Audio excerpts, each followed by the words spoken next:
Aujourd'hui, nous allons parler encore une fois de la pauvreté. Je crois que dans toutes mes vidéos précédentes, je suis revenu sur un sujet selon lequel la pauvreté, c'est un problème mental. Si vous voyez aujourd'hui des gens qui vivent dans la pauvreté, il faut vous dire qu'il y a un problème qui ne va pas, il y a un problème dans l'air mental. Vous trouverez souvent des gens qui pensent que la richesse elle est réservée à une catégorie de personnes, alors qu'en réalité, n'importe qui peut devenir riche, n'importe qui peut chercher l'argent et le trouver. Qu'est-ce qui fait que les gens vivent la pauvreté à cette époque où nous vivons? Il y a des gens qui pensent que la vie est réservée à une catégorie de personnes. Et dans ces cas-là, ils se freinent eux-mêmes. Il ne faut aucune recherche pour essayer de gagner la vie. Et ils ne font qu'accuser les autres. Si vous trouvez quelqu'un, dira toute sa vie, il ne fait que penser à ce que font les autres.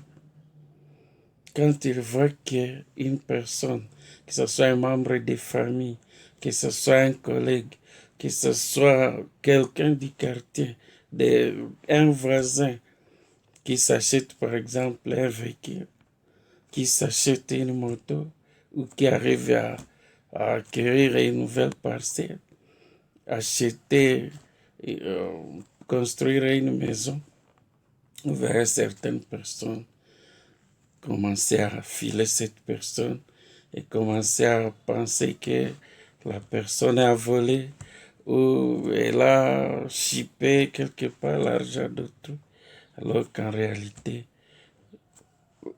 la personne a travaillé pour gagner cet argent. Et souvent, quand on gagne l'argent, et ce qui fait que les gens gagnent la vie et qu'ils deviennent riches, c'est une autre chose que l'investissement, l'épargne qui font que les gens deviennent riches. J'y reviendrai toujours pour dire à la jeunesse congolaise, pour dire à la jeunesse actuelle partout dans le monde, que le seul secret pour devenir riche, c'est d'épargner de l'argent. Épargner de l'argent. Si vous n'épargnez pas, si vous n'investissez pas, il faut vous dire que vous courez la pauvreté. Vous êtes au bord de la pauvreté. Et ça finira par vous rattraper. Il y a beaucoup de jeunes qui gagnent l'argent et qui utilisent cet argent seulement pour l'ambiance, qui utilisent l'argent seulement pour consommer dans la consommation courante. Et ils se retrouvent après un certain temps qui n'ont plus rien. Et qu'ils arrivent même à demander un secours aux gens et à vouloir que les gens leur viennent en aide. Tout ça, c'est puisque notre système éducatif n'a pas prévu de former les gens sur la gestion financière. Dans notre système scolaire, il n'y a pas de cours qui visent l'autonomisation financière de la jeunesse. Alors, ils se retrouvent, ils n'ont aucun guide et ils se retrouvent malheureusement dans des situations où s'enrichir devient un problème. Voici le secret. C'est très facile pour devenir riche, pour gagner de l'argent. Il faut d'abord avoir un projet. Il faut penser à un projet. Un projet que vous voulez réaliser dans une année, dans 2 ans, dans 3 ans. Ça, c'est la première chose. Quand l'idée est là, quand le projet est là, alors il faut faire un petit budget de ce projet-là. Vous imaginez, vous faites une budgétisation du projet en prévoyant les activités qui seront dans le projet, qui seront chargées de ces activités-là. Comment vous pouvez financer chaque activité, quel sera le personnel qui pourra gérer ces projets. Une fois le budget est là, ça vous permet de connaître les projets là demandent combien d'argent. Et ça, vous gardez dans un dossier. Il faut maintenant vous poser la question, d'où est-ce que j'aurai l'argent pour financer les projets? C'est à ce niveau-là qu'on commence à réfléchir en termes d'argent. Parce qu'on connaît déjà les projets auxquels l'argent sera affecté. On a une idée par rapport à cet argent une fois gagné. C'est à ce moment-là qu'on commence à réfléchir. Comment alors trouver l'argent? Et l'argent pour financer un projet, pour l'avoir, voici la stratégie que je vous donne aujourd'hui. Pour toute recette, pour toute entrée financière, je te recommande de garder les 1/10 de tout montant que vous recevez. Ça, c'est parmi les secrets, les principaux secrets pour arriver à l'autonomie financière. Pour toute recette, que ce soit 10 000 francs congolais, que ce soit 1 000 $, que ce soit 100 $, 10 $, prenez soin d'épargner 10% de ces montants.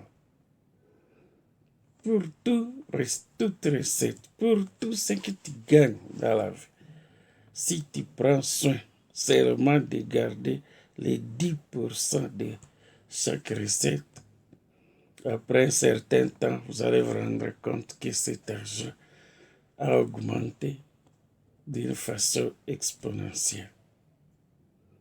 Voilà au moins une façon de le faire. Et il y en a qui ont honte d'aller verser, par exemple, un 10 $ sur un compte et 2 $ sur un compte. Tout ça, ce sont des mauvaises idées qui freinent la plupart des gens. Je vous donne encore un autre secret. Pour garder cet argent, pour garder les 10% que vous économisez pour chaque recette, c'est très facile. Avec les systèmes actuels, avec les mobile money, vous pouvez arriver à gérer même un 100 francs, un 200 francs, un 500 francs. Et là, c'est très facile, sans honte même. Quand vous gagnez 10 000 francs, allez chez moi, va ouvrir un compte sur Airtel Money ou Orange Money ou M-Pesa. À ce moment-là, pour toute recette, que ce soit en francs congolais, que ce soit en dollars, tu peux aller chez l'agent Airtel Money pour qu'il verse, pour qu'il transfère cet argent sur votre compte.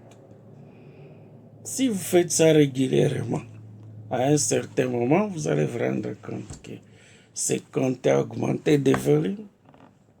Ce compte garde maintenant une somme importante. Je m'excuse. Et là, après un temps, vous pouvez dire alors bon, je vais d'avoir 2 000, 5 000, 3 000 $. Je peux maintenant commencer mon projet. Ne soyez pas pressé. Ça peut prendre 2 ans, ça peut prendre 3 ans. L'essentiel, c'est d'avoir un objectif. L'essentiel, c'est d'avoir un montant important qui peut vous permettre de commencer les projets. Encore une fois, je te dis merci pour avoir suivi cette vidéo depuis le début jusqu'à sa fin. Je ne vais que de faire à peu près 13 minutes. Nous ferons toujours des petites vidéos pour vous permettre de les suivre et ne pas consommer beaucoup de mégas. Ça vous permettra d'avoir une idée claire sur la gestion financière d'éclaircir comment initier un petit projet d'art. Abonne-toi si tu ne l'as pas encore fait. Partage la vidéo à un grand nombre, ça nous fera du bien. Je vous dis merci beaucoup d'avoir suivi cette vidéo et à la prochaine.